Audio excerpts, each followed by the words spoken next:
안녕하세요. 자, 저희가 이제 2024년 시험 대비해서 이제 커리큘럼이 어떻게 짜여져 있는지 한번 살펴보도록 하겠습니다. 자, 우선 여러분 아시다시피 9급하고 7급하고 출제 문항수가 다른 거는 알고 계실 거예요. 이제 9급은 20문제가 나오고 있고요. 그 다음에 7급은 전체 25문제가 나오고 있습니다. 자, 난이도는 당연히 7급이 조금 더 높기는 하겠죠. 그렇다 하더라도 이제 그래요. 뭐 난이도가 높다라고 했을 때 뭐 그렇게 많이 높은 건 아니에요. 그렇게 차이가 있지는 않고 9급 공부하시는 분들 그 수준으로 당연히 7급 시험 보시는 거예요. 두 개의 공부의 차이가 있지는 않습니다. 그래서 이제 과목에서도 똑같아요. 부가가치세법, 법인세법, 소득세법, 국세기본법, 국세징수법, 그다음 상속세 및 증여세법, 종부세법이 있는데요. 2023년도 이게 최근 시험인 거예요. 이번에 시험 있었던 2023년도 그 다음에 지금 이 커리큘럼 찍는 이 시점에서 아직 23년도 7급 시험은 아직 보지 않았기 때문에 22년 7급을 기준으로 했을 때 문항수가 이렇게 배치가 되어 있습니다. 그러니까 7급 문항수가 늘어나면서 우리가 이제 주요 부분인 이 법소부에서 문항수가 많이 늘어날 줄 알았는데 오히려 그냥 국세기본법 이 부분이 그렇게 어렵지 않거든요. 단순히 이제 암기로도 잘 하실 수가 있는 것이고 이해를 바탕으로 해서 금방 배울 수 있는 부분입니다. 시간 투입 자체가 굉장히 적어요. 근데 이제 문항수가 많으니까 고마운 거죠. 국세징수법에서도 마찬가지고요. 시간 투입 대비 굉장히 많은 문항수가 이제 출제되고 있는데 우리가 이제 세법을 잘한다라고 하려면은 여기를 잘할 줄 알아야 돼요. 여기를 잘해야 됩니다. 그리고 이제 암기력이 좀 좋으신 분이라든지 그런 분들은 잘 몰라도 이 부분은 어떻게든 맞춰낼 수는 있어요. 그리고 저희 공무원 시험 말고 좀 세법 조금 우리 거보다는 조금 더 난이도가 있는 시험, 뭐 세무사라든지 회계사라든지 그런 시험에서는 이런 건 본 수업에서 다루지도 않아요. 그냥 그 무료 강의 올라가고서는 시험 전에 본인이 알아서 준비해가지고서는 점수 맞는 과목으로 가는 그런 부분인데, 그래서 기본적으로 이게 깔고 갈 수 있는 점수가 있다라는 겁니다. 근데 되게 희한한 게 어땠냐면은 제가 이 국세기본법과 국세징수법을 먼저 강의를 했을 때는 이 부분을 사람들이 점수가 잘 나와요. 근데 오히려 이 부분을 뒤로 뺐을 때는 점수가 오히려 안 나오는 거예요. 그러니까 이제 맨 처음에 그런 것 같아요. 처음에 공부할 때 그 마음가짐도 있는 것 같고, 그리고 뭘 좀 더 오래 자주 보느냐의 차이도 있는 것 같아요. 그래서 단순히 이제 과목 난이도만 따지자라고 하면 얘가 굉장히 낮은 난이도에 해당이 되는데, 먼저 노출이 되면은 그만큼 점수가 나오고 나중에 노출이 되면 그만큼 점수가 안 나온다라는 거거든요. 그래서 결국은 여러분이 공부하실 때 내가 많이 노출이 돼야 된다라는 거예요. 공부할 때 내가 보는 시험 과목들을 나한테 많이 노출을 시켜줘야 된다라는 것이고요. 자, 그다음 이제 상속세와 증여세법도 이제 저희 출제 범위에 들어가는데요.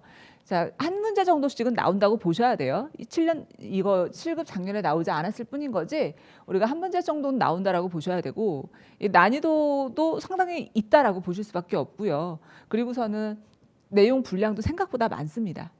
그런데 이제 최대한 이제 추격해가지고서는 이제 교재 구성하긴 했는데 한 문제는 나오고 있기 때문에 이제 전략상 공부를 하신다라고 하면 이 부분은 마지막에 가져가시는 게 맞겠죠. 아예 안 보시든지 마지막에 이제 시간 나실 때 이 부분을 챙기시든지 하시는 게 저는 전략상 맞는 것 같기는 해요. 전체를 다 챙길 수 있으면 참 좋겠지만 그렇지 못할 경우에는 조금 이 부분은 뒤로 미루는 게 맞지 않나 또 싶습니다. 자, 그다음 이제 종합부동산세법도 저희 시험 범위이긴 하나 안 나온 지 한참 됐어요. 한참 됐고, 그리고 이제 분량도 그렇게 많지는 않기 때문에 그냥 가볍게 수업 시간에 잠깐 보는 걸로도 어느 정도 대비를 하실 수 있지 않을까 싶습니다. 그래서 우리가 시험 과목이 이렇게 된다라는 것이겠고요. 자, 이제 이론 수업은 저희가 기본 이론하고 심화 이론으로 나눠서 수업이 진행되는데요. 이게 난이도로 기본 심화를 나누는 건 아니고요. 세법 같은 경우에는 과목으로 나누고 있습니다. 자, 그래서 이제 기본 강의 때는 부가가치세법, 법인세법, 그다음에 종합부동산세법을 보도록 할 거고요. 종부세법엔 제가 굉장히 작은 시간을 집어넣었죠. 그렇게 의미가 있지는 않습니다.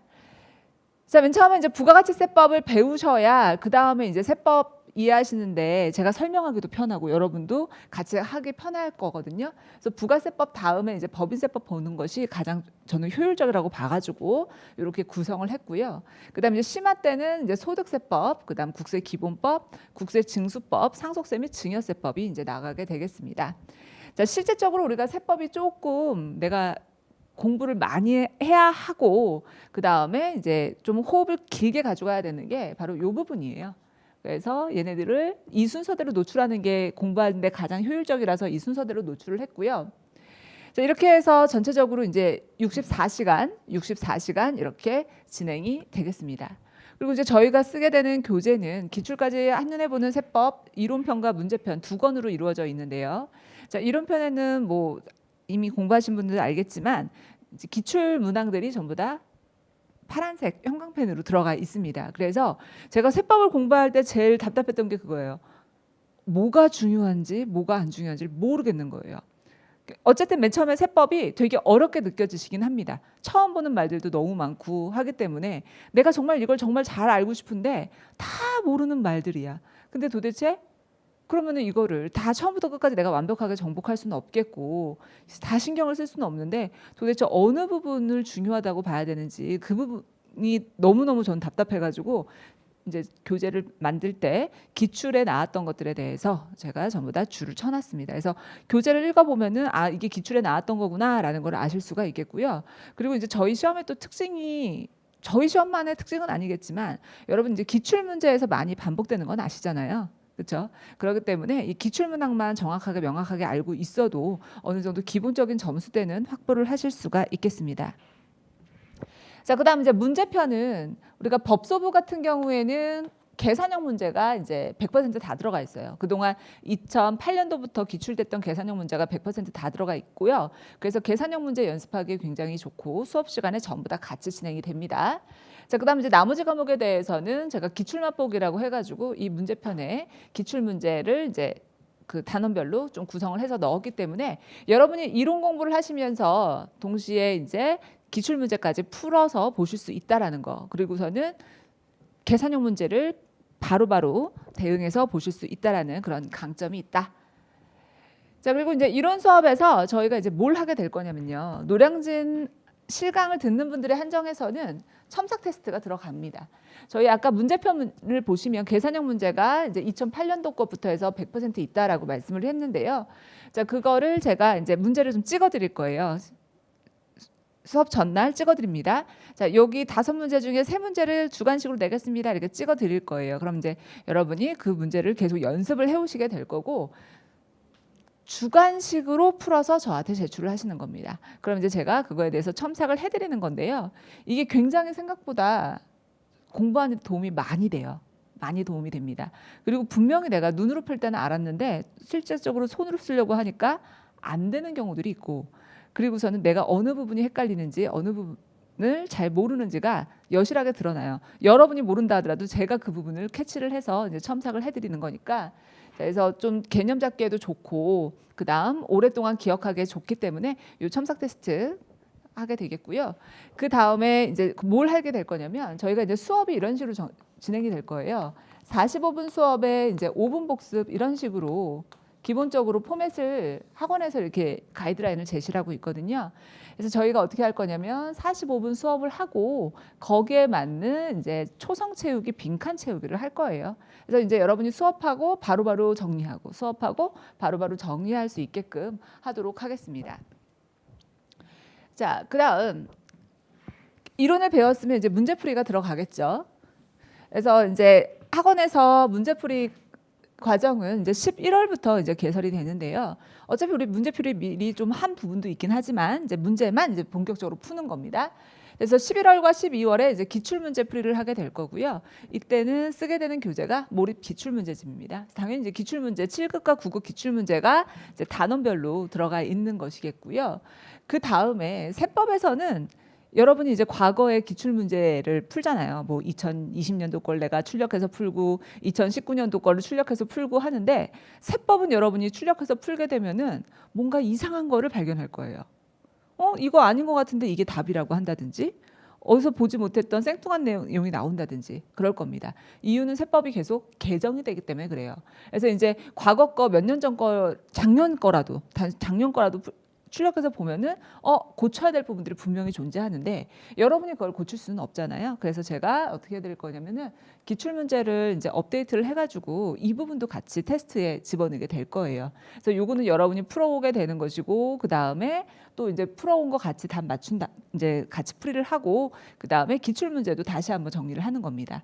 그래서 이거는 실제 모의고사처럼 같이 풀게 될 거예요.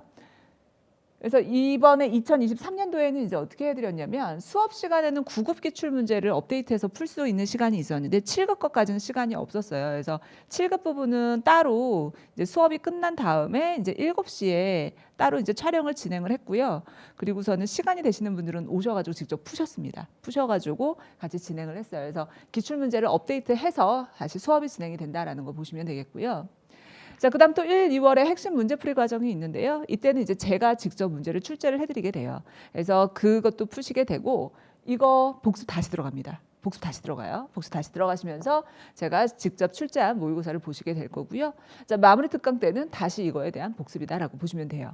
있는 그대로 복습하면은 재미가 없으니까 제가 여러분한테 것을 이제 뭐 3개로 자른다든지 해가지고서는 요거 1회에서 뭐 몇 회, 요거 1회에서 몇 회 이번에 준비해 오세요라고 말씀드리고 거기에 있는 것만 따로 해서 문제를 다시 만들어 드립니다. 그래서 여러분이 복습한 거에서 시험 문제를 또 대비할 수 있게끔 그렇게 다시 또 모의고사를 출제를 해드리게 되겠습니다. 자, 그다음에 이제 저희가 특강이 있을 건데요. 이거는 이제 재시생분들이 또 수요가 있기 때문에 하는 거고 초시생분들도 당연히 복습 겸 하셔도 좋습니다. 노량진 실강 강의 같은 경우에는 이렇게 4개월 단위로 계속 돌아갈 거거든요. 아까 이제 기본 이론, 심화 이론 이게 4개월 과정으로 돌아갈 건데 계속 그 과정을 들으셔도 저는 좋다고 생각하고요. 세법은 솔직히 한 번 듣는 것보단 2번 정도는 듣는 게 맞는 거예요. 그렇게 하시겠고 그 다음에 만약에 내가 그렇게 하면 너무 좀 지겹다. 아니면은 나는 재시생이다라고 한다면은 이 방법도 괜찮습니다. 특강을 들으셔도 괜찮을 것 같은데요. 자, 특강은 줍줍세법 줍줍스터디라는 교재로 이제 진행이 될 건데요. 자, 이 교재는 뭐냐면 이제 저희 기출 문항하고 그 다음에 기출에 나오진 않았지만 굉장히 중요한 이제 문장들 있잖아요. 그런 것들을 주제별로 제가 다 배열을 한 겁니다. 주제별로 배열을 했는데 그 문장들을 하나씩 읽으면은 그 주제에 대해서 흐름 있게끔 읽을 수 있게끔 생뚱맞게 문장들만 나오는 게 아니라 그 문장들 춘추를 읽으면서 이제 내용까지 이해되게끔 그 문장들을 구성을 했고요. 그 다음에 여러분이 셀프로 스터디할 수 있게끔 어떻게 했냐면 초성하고 가로 채우기를 만들었어요. 그래서 요거 혼자 공부하셔도 좋은 건데 혼자 하기 싫으신 분들을 위해서 이렇게 이 교재 특강 교재로 활용을 하고 있고요. 그 다음에 이렇게 말만 채우고 그러면은 또 기출 문제에 대해서 또 보고 싶다라고 객관식 문제로 좀 풀고 싶다 이런 수요가 있어요. 그래서 거기에 맞게끔 기출 문제 진도별 기출 문제를 또 이제 같이 테스트용으로 활용을 하게 되겠습니다. 거의 이게 이제 미리 공부해오고 같이 정리하면서 테스트예요.